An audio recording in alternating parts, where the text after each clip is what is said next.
Hey everybody, welcome back.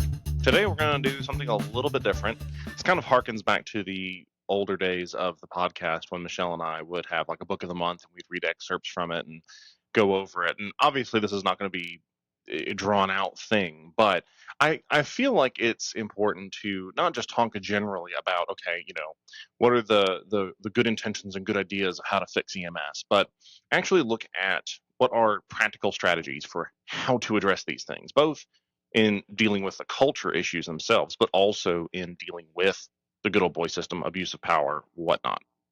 When you delve into this topic of power dynamics, and especially when you are the quote inferior force dealing with a superior force, aka the field staff who want to see positive change and administration that doesn't support that change. And that's not saying that every administration of every EMS agency ever is against this. I'm saying those who are, this is a real problem in dealing with these groups of people. To my mind, there's no better place to start than with this wonderful book. Let me see if I can get a good shot of it there. Cool. 48 Laws of Power by Robert Greene. Now, I've talked about this book before. This is a very controversial book because a lot of people want to come in and say, oh, it's the narcissist playbook and this and that. And yes, there's a lot of interesting advice in this book, but the tone with which to approach this book is not, this is the gold standard of ethical ideals. It's a very real, raw a look at how the world works. And unfortunately, the world doesn't always work with ideals. However, the more aware you are of what those questionable tactics are and how they're used actually enables you to deal with them and respond to them a lot better.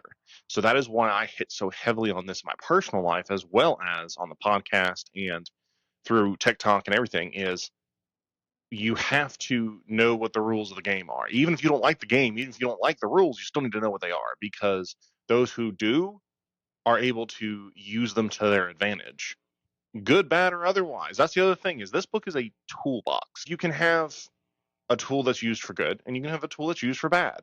It's not the tool that did anything, it's you as the person taking action with that tool. So as we look into this, and I'm just cherry picking, I probably over the course of the next 2 weeks, honestly, key laws that I think are most relevant to dealing with EMS culture and abuse of power and so forth. However, there's a lot in here that is very, very practical for the everyday individual, both in asserting themselves into the life that they want, but also being aware of what the powers that be are doing. I want to dig into this with law number 10. I know it's a little weird kind of starting midway through, but welcome to my life. And all I'm going to do is we're going to identify what the law is. We're going to read the very brief summary. And then at the end of each chapter, he has what he calls a reversal of the law. It basically says, hey, because these are all nuanced. So there's always a reversal at the end that says, hey, make sure you consider this. Make sure that this law, doesn't get too carried away, because there is a downside to it if you don't do it right. Now, some laws, he basically says, yeah, no, there really is no reversal. You either do this or you don't. But anyway, so law number 10 is infection. Avoid the unhappy and the unlucky. You can die from someone else's misery. Emotional states are as infectious as diseases. You may feel you are helping the drowning man, but you are only precipitating your own disaster. The unfortunate sometimes draw misfortune on themselves. They will also draw it on you. Associate with the happy and fortunate instead. Now, obviously, this sounds very judgy. Well, welcome to life. Everybody judges you. Everybody evaluates you. But it brings up an interesting point. And I think most of us can notice this throughout our careers. People who are unhappy tend to continue to have unhappy things happen to them. You ever wonder why that is? Well, before I dig into that, let's go look at the quote reversal section. And shocker, I'll give you a hint, there is no reversal. He says, this law admits of no reversal. Its application is universal. There is nothing to be gained by associating with those who infect you with their misery. There is only power and good fortune to be obtained by associating with the fortunate. Ignore this law at your peril. Cool. All right. So let's dig into this for a second. He's not saying, you should be a snob to everybody, but you have a certain amount of emotional or just interpersonal capital that you can give out in a day. And giving that capital to people who take and take and take and take and never give anything in return is a recipe for disaster. That doesn't mean that you can't have friends, acquaintances, whoever, that are fixated on what is going bad in their lives and how unhappy and miserable they are. But those are not people that you should be spending the bulk of your spare time around. Why? Well, like attracts like. What we focus on is what grows in our lives. And that's something as very simple as what is input into your mind on a consistent basis is the fuel with which you have to work. So if you're constantly around people that are looking at their lives and saying, "Oh my God, woe is me, poor me, more bad shit happened, everybody's awful, I'm miserable, I'm unhappy, blah blah blah blah blah," cool.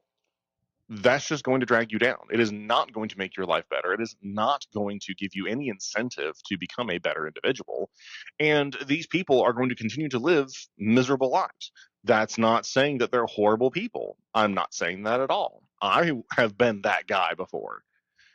But it's a reality, like it or not, love it or not, that if you are continually focusing on what's going wrong, then you're going to drag yourself down. You're going to drag down everybody close to you. The analogy of the person who is drowning.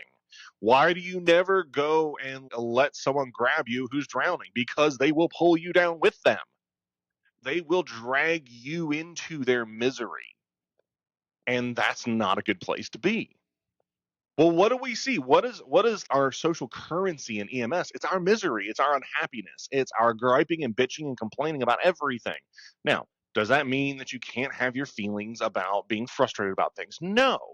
But how you address those problems day to day has a dramatic effect on your mental well-being, on your job performance, on your relationship with people around you, and the amount of influence that you get in your life. Because we all want to have good influence, right? You want to be a positive force in the world around you. I don't think anybody would dispute that. We kind of balk at the word power, like, oh, it's default negative. Well, no, you need power to influence anything in this life. If you don't have power, you can't make positive change, you can't make negative change, you can't do anything without it. So why not cultivate relationships, attitudes, behaviors that actually promote that growth in your life, that make you a powerful person, that give you influence that you can use for good? Don't we want that? Isn't that ultimately the goal?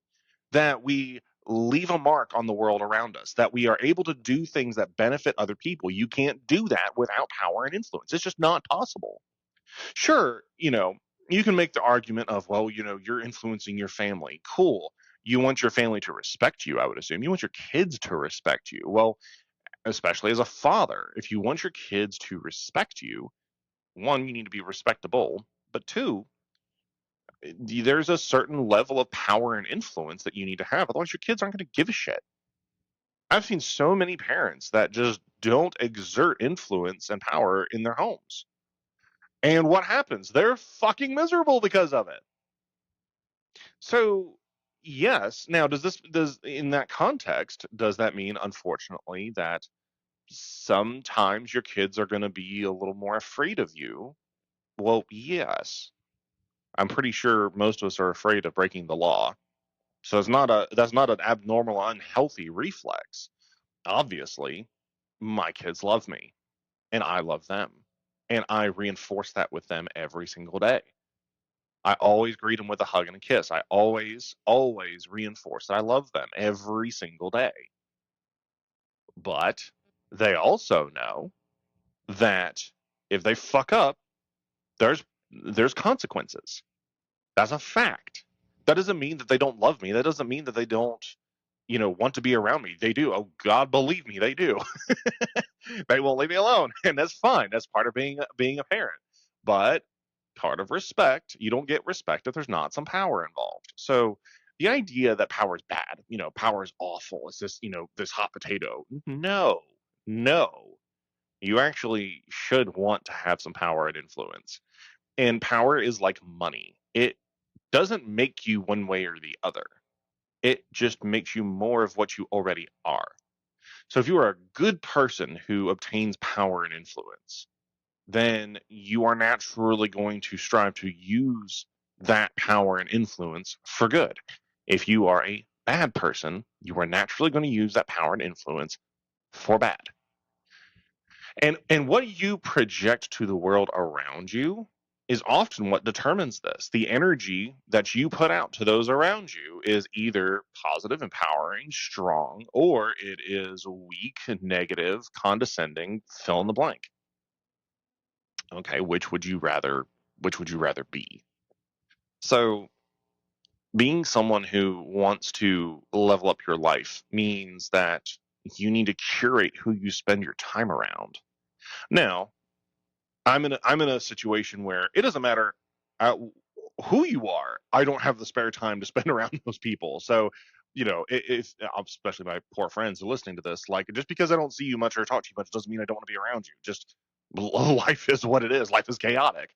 But all the more reason to be picky and choosy about who you spend your time with. The busier you are, the more you need to guard that time, because that time has a very, very, very strong effect on who you develop into. So, sure, you can call it judgmental, you can call it elitist, or what the fuck ever you want, but the reality is that negative people tend to attract negativity and disaster. Being around that is not smart, and I think this is one simple step. I wouldn't even say it's the first step, but this is just one piece of the puzzle for us to level up our culture in EMS. Is we need to stop pandering to the negativity and the condescension and the paragod complex. All of that we need to eliminate. Sure, we're going to have bad days. We're going to have trying days. You're going to have days where you feel so beat down that nothing feels like it's going right. Understandable.